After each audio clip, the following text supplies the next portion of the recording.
স্বার্থপর এই দুনিয়ায় স্বার্থের আঘাত লাগবে, সবাই কিন্তু আপনার বিপরীত মেরুতেই চলে যায়। আপনার পিতা কিংবা ভগ্নিপতি বলেন, অথবা বোন অথবা স্ত্রী বলেন, সন্তান তো আছেই, স্বার্থের আঘাত লাগলে তারাও কিন্তু আপনার বিপরীতে চলে যাবে। আর এই স্বার্থপর দুনিয়াতে কেন আপনি অপরের সাথে মন কষাকষি করে, দুর্নীতি করে, সেই অর্থ নিয়ে এসে এই সব মানুষকে পেট ভরাবেন? দরকার কি আছে? কারণ আপনার কবরে আপনাকেই যেতে হবে।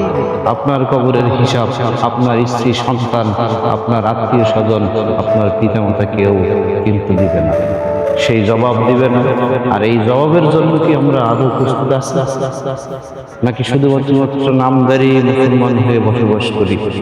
আসুন সবাই মিলে পরিবর্তন হই, বাস্তবতার সাথে চলি, সত্য মিথ্যার বিভেদ ভুলি এবং সত্যকে গ্রহণ করি, মিথ্যা থেকে দূরে রাখি।